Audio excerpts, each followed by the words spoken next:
BKR polytechnic college হাজার হাজার ছাত্রের ভরসা। নবাবের জেলার স্বনামখ্যাত পলিটেকনিক কলেজ। সরাসরি ভর্তি চলছে পলিটেকনিকের সমস্ত কোর্সে। যোগ্যতা মাধ্যমিক বা সমতুল। জুতো সেলাই করে জীবন জীবিকা চালাতেন। কোনোরকম ভাবে বসবাস করত ডোমকলের অমরপুর দাসপাড়া এলাকার এই হতদরিদ্র পরিবার। হয়তো ঠিকঠাক 3 বেলা খাবারও জুটত না। কে জানতো সে শুধু এই কষ্ট নয়, সামনে আরো বড় দুর্ভোগ অপেক্ষা করছিল তাদের জন্য। হঠাৎ করে আগুনের ঝাপটা এসে নিঃশংস করে দিয়েছিল ওই পরিবারকে।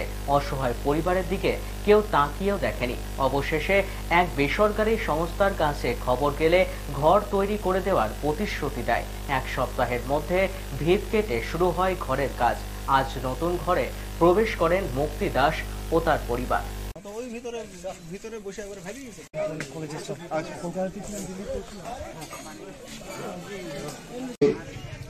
সামাজিক সংগঠন এবং আমার বাড়ির সাইড থেকে পাটকাঠির হাঙায় আগুন লেগেছিল। সে আগুন আমার রান্নাঘর, আমার যে ঘরে বাস করি, বাস করা ঘর, গরু, আমার স্বামী, মানে বাড়িতে যা কিছু ছিল সব পুড়ে গেছে। শুধু পরনের শাড়ি ছাড়া কিচ্ছুই নাই বাড়িতে। টাকা পয়সা 3 মাস আগে দিয়ে তারপর কি করলেন? দিয়ে তারপরে আমরা কাউন্সিলরের ওখানে গেলাম, যেই বললাম তারা পলিথিন, 2টো শাড়ি আর ছেলেপিলিকে জামা কাপড় দিল। তাছাড়া চাল কি 10টা টাকা হাতে দিই, এসব কিচ্ছু সাহায্য করেনি। 10টা টাকা তো দেওয়ার দরকার, তাও কিচ্ছু দেয়নি। কত নম্বর ওয়ার্ড এটা? আমাদের 21 নম্বর। আচ্ছা, তারপর ঘর পাননি আপনারা? না। আচ্ছা, ঘরটা দেবে এরকম কোনো প্রতিশ্রুতি কিছু? হ্যাঁ বলিছে, বিরোধে কাগজও জমা নিয়েছে, কিন্তু কেউ আসেনি। কিন্তু ঠাই গোজার মতো কোনো জায়গা করে দিয়েছিল না? না, খালি পলিথিন দিয়েছিল, পলিথিনের তলে ছেলে নিয়ে থাকতাম। আচ্ছা, তারপর কিভাবে যোগাযোগ হলো এদের সঙ্গে, এই সংস্থার সঙ্গে? তারপরে আমি উদয়ের পথের এখানে খবর পেলাম যে এরা গরিব মানুষদের সাহায্য করে। দিয়ে ফোন করে বললাম, তারা আসলো, এসে আমাদের 2000 টাকা দিয়ে গেল চাল আর শাড়িটা নিয়ে কেনার জন্যে। তারপরে কিছুদিন পরে এসে ঘর করে দিল। কেমন লাগছে ঘরটা? ঘর পেয়ে ভালোই লাগছে। পলিথিনের তলে 2টো ছেলে নিয়েছিলাম, ঝড়ে ম্যাগের জলে বৃষ্টিতে ভিজতাম। এখন তো আর হবে না, এখন তো না। উপকার কেমন হলো? উপকার ভালোই হলো। কি নাম আপনার? আমার নাম প্রিয়া দাস।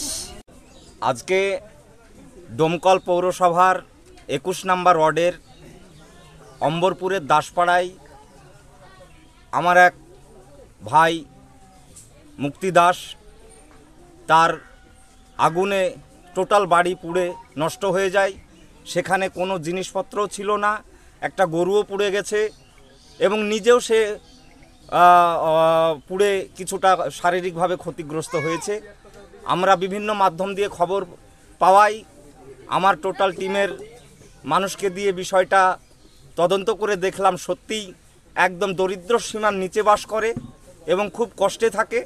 তো আমরা সিদ্ধান্ত নিলাম তড়িঘড়ি তাকে একটা মাথা গোজার আশ্রয় করে দেওয়ার জন্য, এবং সেই দায়িত্বটা আমরা উদয়ের পথের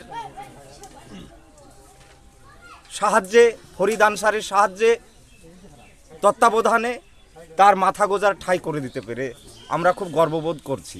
এবং এখানে উপস্থিত ছিলেন আমাদের সম্মানীয় ডোমকল থানার ভারপ্রাপ্ত আধিকারিক পার্থসারথী মজুমদার মহাশয়। ওনার হাত দিয়েই ফিতে কেটে ওনাদের ঘরের চাবিটা আমরা হ্যান্ডওভার করলাম। দেখুন, আমরা যার ঘর নেই, যার মাথা গোজার ঠাঁই নেই, সেই কষ্টটা সেই বোঝে। আমরা চেষ্টা করব, আমরা নন পলিটিক্যাল লোক, আমরা কোনো পদাধিকারী চেয়ারেও বসে নেই, তথাপিও আমাদের ক্ষুদ্র ক্ষমতা দিয়ে চেষ্টা করব ডোমকল ব্লক তথা পৌরসভার আন্ডারে এই ধরনের যারা অসহায়, যারা ক্ষতিগ্রস্ত হয়েছে বা এই ধরনের মানুষের পাশে দাঁড়ানোর চেষ্টা করব এবং কোনো কৃপণতা আমরা করব না।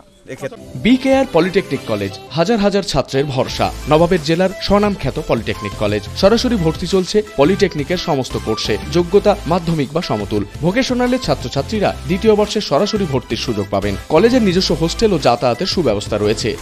স্কলারশিপের ব্যবস্থা। সিভিল, ইলেকট্রিক্যাল, মেকানিক্যাল সহ সমস্ত রকম কোর্সের ভর্তির সুযোগ নিতে আজই যোগাযোগ করুন। মুর্শিদাবাদের সদর শহরের একদম পাশে BKR polytechnic college, Palsanda, Murshidabad. যোগাযোগ 8967158821 8001108 000।